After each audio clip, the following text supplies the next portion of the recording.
there, it's Miss D, and today I thought we would do some Robin Mead inspired landscapes. So when you look at Robin Mead's work, you're probably going to notice that there are a lot of black lines, probably some Sharpie we could use, or a black marker. You can sketch in pencil first if you want. You don't have to. I'm going to just go for it and use black pen. I'm using a Sharpie. And actually, if you have a thicker Sharpie, that's great. So I have this one too. I'll go ahead and use this thicker one because I think it'll be cooler for these lines. I think it'll work better. So what I'm going to do is the first thing first, I'm going to go ahead and I'm going to think about the foreground, which are the things that are down here at the bottom. So first I'm going to get some waves into this picture. So I'm going to start at the edge of my page and I am going to come up and make a little spiral. And then I'm going to come back down to the bottom of the page. And then over here, I'm going to do another spiral. And then I'm going to come up and out. Then I'm going to do one right about here. And I'm just making some water for this picture. And then I'm going to add some line work on in a second. So I just added another little wave. And then what I'm going to do is I'm going to use my Sharpie to add some lines inside my spirals. And those will come in handy when I'm coloring in.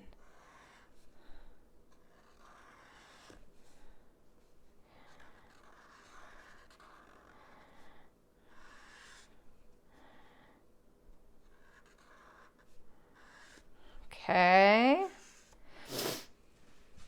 and maybe I'll hide one more over here. And you guys can add more to yours too. Obviously, go for it.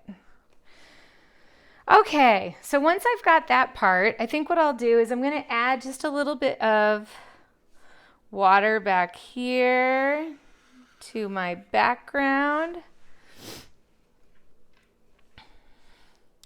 And I'm just going to add some wavy little lines back here.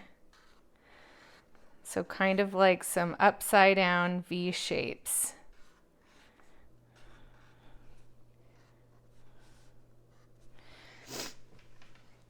All right, now way back in the background, so we've got foreground, then we're going to have middle ground and background.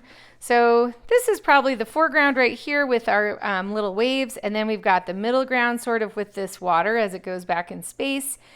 And now we're going to just get some gentle, gradual, little mountainous, hilly sort of shapes. And one thing Robin Mead loves to do in her work is add some line work. So I think what I'm going to do is I'm going to add some line work to these little hills back here.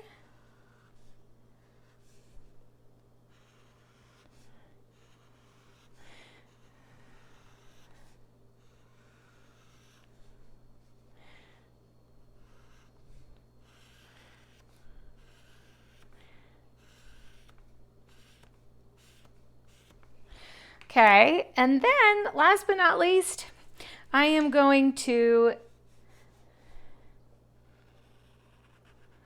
get a sun. My sun is partially going down, so I've got most of my circle showing there. But I'm going to make my rays come off. And they're probably going off the page a bit here.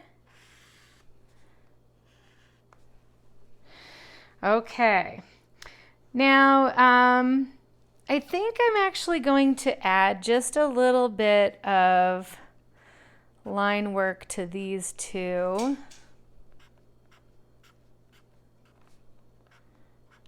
Little line pattern.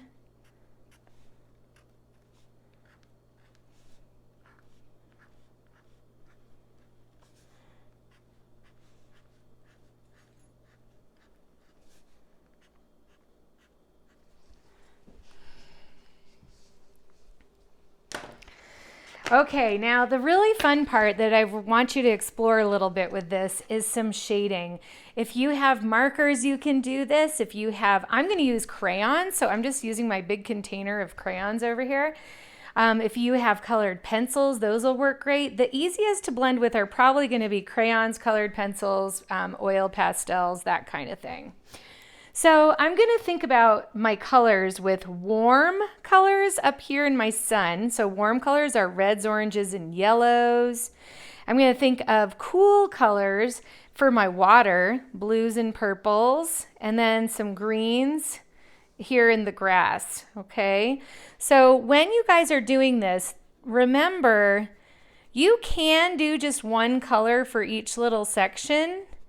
But if you want to get adventurous, you guys know how to shade because we practiced that before with pencil. But this time, we're doing it with color.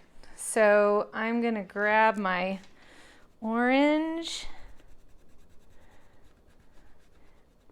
And when you're shading, when you're shading, you can basically make it so that it's going gradually to another color. So now I'm coloring over just part of that orange a little bit with my crayon.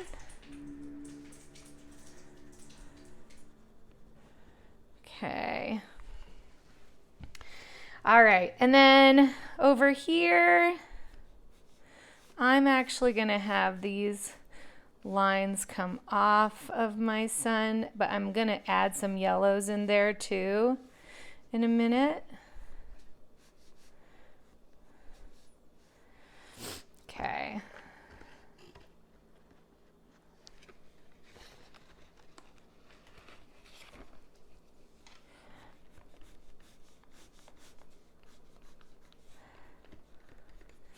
And you can color yours however you want, but just don't forget that you can do some blending of color if you like. You can also do patterns within these. So for instance, I'm gonna do a green and light green pattern back here. I'm gonna get a little bit of stripey activity here.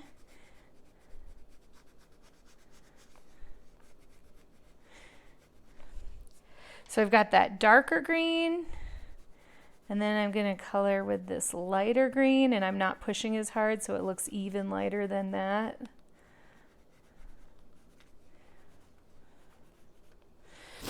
Okay, so then you would just keep going, and down here when you get down to the water, you might have some dark blue, light blue, purple, however you want. If you're only using one color, you can still make it show a lot if you, let me show you. If you push down really hard on the parts that you want to be darker, like maybe I want these waves to be darker, and then press lightly on the parts that you want to have a little contrasting light color on. So anyway, there's a few ideas for coloring in. I hope you have so much fun, and I cannot wait to see these landscapes.